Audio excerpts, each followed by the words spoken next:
मेरे पुत्र मेघनाद का यज्ञ समाप्त होने पर अजय होने का वरदान प्राप्त करने तक प्रतीक्षा करेंगे और उसके बाद होगा आक्रमण।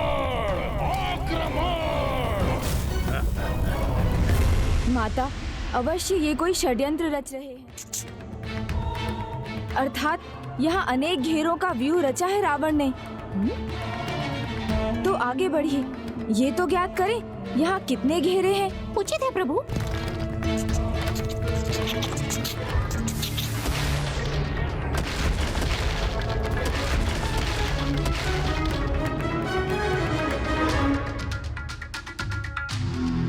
आगे बढ़िए।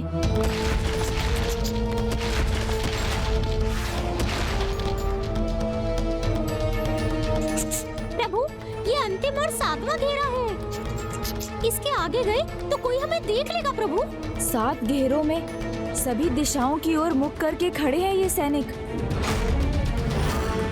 जैसे ये सभी दिशाओं की सुरक्षा कर रहे हों। अर्थात ये पद्म व्यूह है।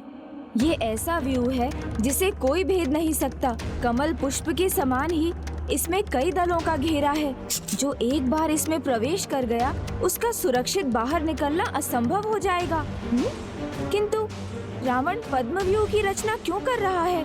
ये तो किसी को बंदी बनाने अथवा किसी की रक्षा के लिए होता है।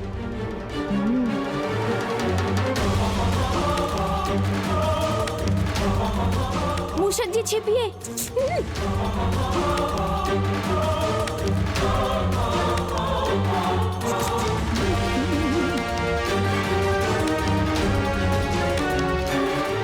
यही किसी के होने का आभास हुआ था मुझे। हमें इनके पीछे जाकर देखना होगा, तभी तो ज्ञात होगा कि रावण किसकी रक्षा कर रहा है और क्यों। मूषक जी, चलिए उनका पीछा कीजिए।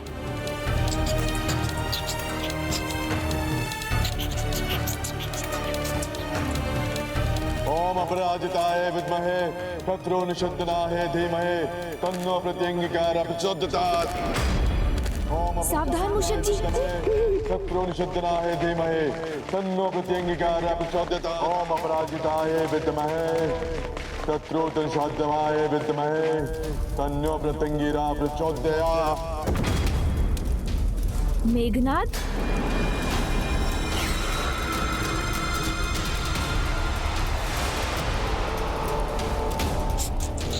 ओम अपराजिताय विद्महे शत्रु निषद्दनाय धीमहि तन्नो प्रत्यंगिकार प्रचोदयात्।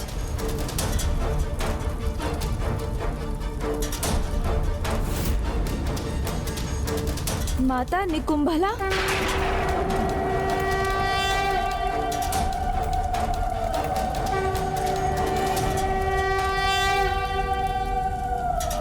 हे देवी निकुंभला, मुझे अजय होने की शक्ति प्रदान करे।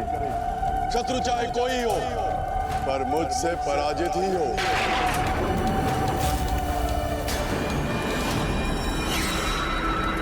ये कैसा विरोधाभास है?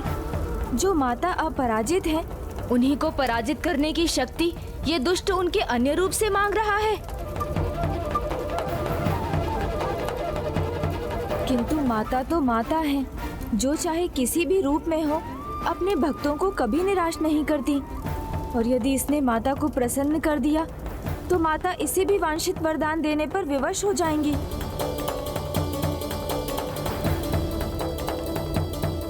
हमें ही कुछ करना होगा। प्रभु। आगे बढ़िए मूषक जी। जी प्रभु।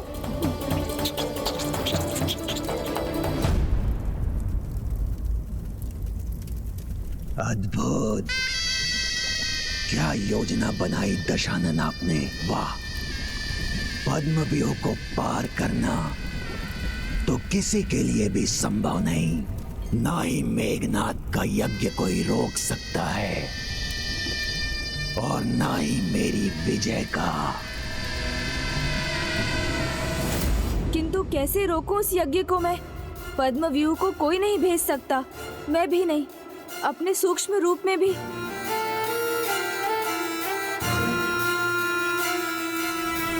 कोई है माता? जो हमें इस संकट से मुक्ति दिला सकता है। कृपया हमें बताने की कृपा कीजिए कि वो कौन है। श्री राम भक्त महाबली हनुमान।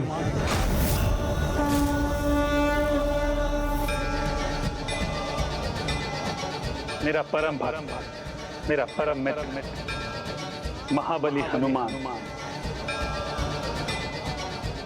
अर्थात अब समय आ गया है महाबली श्री हनुमान जी के आगमन का। माता, आप कृपा कर उन्हें भी शीघ्र यहाँ प्रकट कर दीजिए। हमें भी उनके दर्शन का सुख प्राप्त होगा। वो तो अब कंधमादन पर्वत पर अपने प्रभु श्री राम की भक्ति में ही लीन है।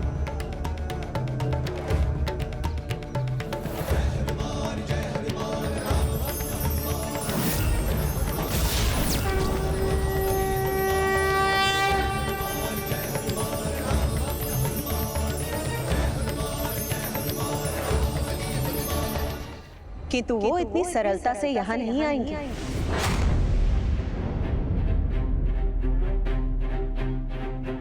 गणेश, हनुमान से कहना मैंने उन्हें बुलाया।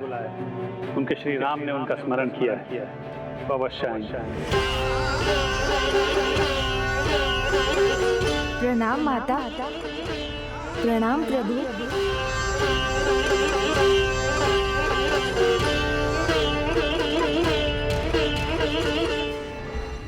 ओम अपराजिताय विद्महे शत्रु निषद्दनाय धीमहि तन्नो प्रत्यंगिकार प्रचोदयात्। ओम अपराजिताय विद्महे शत्रु निषद्दनाय धीमहि तन्नो प्रत्यंगिकार प्रचोदयात्। मेघनाथ के यज्ञ समाप्त करने से पहले ही हमें गंधमादन पर्वत पहुंचकर प्रभु हनुमान जी को अपने साथ युद्ध भूमि पर ले आना होगा। जी प्रभु। मूषक जी, हनुमान जी ज्ञान और गुण के सागर हैं। श्री राम के दूत हैं।